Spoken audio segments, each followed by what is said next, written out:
Dear aspirants, welcome to competitive exam Mantra. आज हम इस वीडियो में मिशन एचपीएस 2021 सीरीज में लास्ट 1 ईयर के करंट अफेयर क्वेश्चंस का लेक्चर 1 स्टार्ट करेंगे। स्टैटिक जीके के ऊपर अलग से वीडियो रहेगी, तो चलिए स्टार्ट करते हैं करंट अफेयर के questions. First question is a report the toxic truth children's exposure to lead pollution undermines a generation of potential was released recently by कौन सी ऑर्गेनाइजेशन ने the toxic truth report release की है? Options है WHO, B is UNICEF, C UNESCO, D is none of the above. It's answer is option B UNICEF.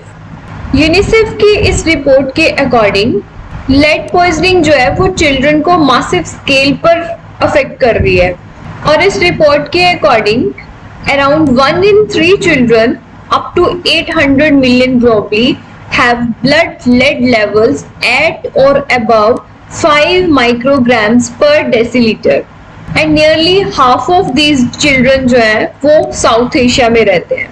Next question is consider the following statements with respect to Aarhus Convention. First statement is, it is an environmental agreement which links environmental rights and human rights. Second statement is, it establishes a number of rights of public individuals and their associations with regard to the environment. Question is, which of the statements given above is or are correct? Options are 1 only, 2 only, both 1 and 2, neither 1 nor 2. इस question का answer है option C, both 1 and 2। दोनों statements correct है। चलिए discuss करते हैं RS convention को। RS convention basically एक इन्वायरमेंटल एग्रीमेंट है जो कि 1998 में साइन हुआ था, और ये स्टिपुलेट करता है environmental rights and human rights जो है वो लिंक्ड है। इस कन्वेंशन के बेसिकली 3 पिलर्स हैं। First is access to information, second is public participation in decision making, and third is access to environmental matters. So इस आरएस कन्वेंशन के 3 pillars हैं। इस कन्वेंशन के अकॉर्डिंग सस्टेनेबल डेवलपमेंट को स्टेक होल्डर्स की involvement के through ही achieve किया जा सकता है, और प्रेजेंट जनरेशन की ऑब्लिगेशंस है अपने फ्यूचर जनरेशन के लिए। इन्वायरमेंटल प्रोटेक्शन के लिए गवर्नमेंट की भी अकाउंटेबिलिटी है, और ये कन्वेंशन एस्टैब्लिश करती है number of rights of the public individuals and their association with regard to the environment. Next question is, which of the following had recently became the first country in the Arab world to produce nuclear energy? Options are A is Iran, B UAE, C Kuwait, D Saudi Arabia. इसका answer है option B UAE. Recently UAE में Barakah nuclear plant जो है वो operational हो गया है, जिसने की क्रिटिकलिटी अचीव की है। तो इससे जो यूएई है वो फर्स्ट कंट्री बन गया अरब वर्ल्ड में to produce nuclear energy. Arabic में बाराखा का मीनिंग होता है ब्लेसिंग, और इसको बिल्ड किया गया था by Korea Electric Power Corporation के through. Next question is, consider the following statement with respect to cheetah. First statement is, India has both tiger and cheetah population in wild. Second statement is, cheetah are listed as vulnerable in IUCN Red List of threatened species. Which of the statements given above is or are correct? तो इन दोनों statement में से statement 1 is incorrect. India में चीता जो है वो extinct है, सो फर्स्ट स्टेटमेंट इनकरेक्ट है। Second, cheetah listed as vulnerable in IUCN red list of threatened species, ये स्टेटमेंट करेक्ट है। तो हमारा जो आंसर होगा that is option B 2 only. Recently Austrian zoo में चीता कब्स की अपीयरेंस देखी गई है। एशियाटिक चीता जो है वो एक्सटिंक्ट हो चुके हैं इंडिया में। सुप्रीम कोर्ट ने सेंटर को अलाउ किया है कि अफ्रीकन चीता को सुटेबल हैबिटेट में इंडिया में इंट्रोड्यूस किया जाए और चीता जो है उसे वल्नरेबल लिस्टेड किया गया है और चीता को वल्नरेबल लिस्टेड किया गया है in IUCN red list of threatened species पे। Next question is who is said to become the first non-white person to feature on a British coin? कौन से फर्स्ट नॉन वाइट पर्सन को British coin pay feature किया गया है? Options है महात्मा गांधी, बाबा साहेब अम्बेडकर, नेताजी सुभाष चंद्र बोस या फिर जवाहरलाल नेहरू।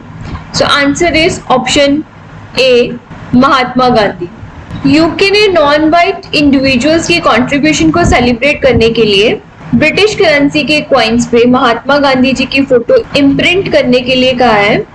इंडियन करेंसी पे महात्मा गांधी की फोटो सिंस 1987 है और महात्मा गांधी ऐसे पहले नॉन वाइट मैन बन जाएंगे to feature on the British currency coin. Next question is which of the following organization published a report titled elephants not commodities? Options are Worldwide Fund for Nature, World Animal Protection, Greenpeace या फिर PETA। तो इसका जो answer है वो option B, world animal protection. World animal protection एक international animal welfare organization है जिसने ये रिपोर्ट रिलीज की है एलिफेंट्स नॉट कमोडिटीज और इसे वर्ल्ड एलिफेंट डे के ऊपर पब्लिश किया गया है। एशिया में एलिफेंट्स को टूरिज्म के लिए यूज किया जाता है तो इंडिया जो है इसमें सेकेंड नंबर पे है।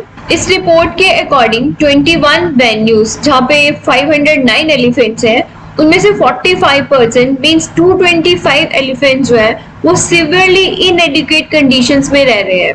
इस ऑर्गेनाइजेशन के जो हेडक्वार्टर है वो है लंदन में। Next question is the term revenue neutral rate sometimes seen in news is used in the context of options are A is goods and services tax, B is foreign direct investment, C is foreign portfolio investment, D is disinvestment of public sector units। तो इसका जो answer है वो option A, goods and services tax. Let's see कि ये revenue neutral rate होता क्या है। जीएसटी आने की वजह से जो टैक्स ऑन टैक्स की प्रॉब्लम थी या जो फिर cascading effect of various taxes की प्रॉब्लम थी वो रिमूव हुई, जिसकी वजह से क्या हुआ कि ये एक्सपेक्ट किया जा रहा था कि जीएसटी लगने से जो टैक्स कलेक्शन है वो कम हो जाएगा बिकॉज जीएसटी जो है वो वैल्यू एडेड टैक्स ही है और अगर गवर्नमेंट चाहती है कि जो टैक्स रेवेन्यू है वो पहले जैसे ही रहे तो इसके लिए जो टैक्स रेट है उसको बढ़ाना पड़ेगा और ये जो इंक्रीज्ड टैक्स रेट है उसी को ही क्या बोलते हैं, revenue neutral rate. Revenue neutral rate is the tax rate that allows the state government to receive the same amount of money despite of change in tax laws. Tax laws change होने के बाद भी government को उतना ही tax revenue आता रहेगा जितना कि पहले आता था। सो इसके लिए गवर्नमेंट को क्या करना पड़ेगा, एडजस्ट करना पड़ेगा टैक्स रेट्स में। Next question is The Great Green Wall initiative, sometimes seen in news, aims to restore the degraded land in options are India, Brazil, Africa या फिर Australia। Answer is option C, Africa। The Great Green Wall initiative जो है वो Africa में start किया गया है। इस इनिशिएटिव को एक सिंबल ऑफ होप माना जा रहा है बिकॉज वहाँ पे बहुत सारा डिजर्टिफिकेशन हो रहा है। इसे 2007 में लॉन्च किया गया था बाय द अफ्रीकन यूनियन ताकि जो डिग्रेडेड लैंडस्केप्स हैं उनको दोबारा से रिस्टोर किया जा सके और इस इनिशिएटिव को अब मोर देन 20 कंट्रीज में इम्प्लीमेंट किया जा रहा है। इस ग्रेट ग्रीन वॉल इनिशिएटिव के ही लाइंस के ऊपर इंडिया में भी एक एम्बिशियस प्लान बनाया जा रहा है। इसमें क्या होगा कि north western part of India में जहाँ पे कि डिजर्टिफिकेशन की प्रॉब्लम है तो वहां पे भी एक ग्रीन बेल्ट बनाई जाएगी ताकि डिजर्टिफिकेशन को कम किया जाए। Next question is who is the longest serving prime minister of Japan? Options are Yoshizaki Tatsuko, B is Shinzo Abe, C is Masaaki Shirakawa, D is Haruhiko Kuroda. So answer is option B, Shinzo Abe. Shinzo Abe Japan के longest serving premiere रहे हैं। Poor health की वजह से उन्होंने resign किया था। उनकी जो फेमस इकोनॉमिक स्ट्रैटेजी है उसे एबेनॉमिक्स भी बोलते हैं। और अभी जो न्यू पीएम है वो है Yoshihide Suga. Next question is Vainu Bappu observatory sometimes seen in news recently is located in which of the following? Options are Karnataka, Tamil Nadu, Lakshadweep या फिर अंडमान एंड निकोबार आइलैंड्स। इसका जो आंसर है वो है option B, Tamil Nadu. Vainu Bappu observatory जो है वो एक एस्ट्रोनॉमिकल ऑब्जर्वेटरी है जिसे कि ऑपरेट किया जा रहा है by Indian institute of astrophysics. ये कावलूर में लोकेटेड है इन द जावदी हिल्स जो कि तमिलनाडु में है। तो इसके साथ ही आज का फर्स्ट लेक्चर करंट अफेयर के क्वेश्चंस का यहीं पे कंप्लीट होता है। स्टैटिक जीके के लिए अलग से लेक्चर होगा। अपनी स्टडी कंटिन्यू रखिए, डेली क्वेश्चंस प्रैक्टिस करते रहिए और बेसिक्स जो है वो अपनी बुक्स में से पढ़ते जाइए। और इसके अलावा आपको अपनी स्टडी में कोई प्रॉब्लम आ रही हो या फिर आपको कोई भी क्वेश्चन पूछना हो तो आप कमेंट बॉक्स में कमेंट कर सकते हैं। All the best.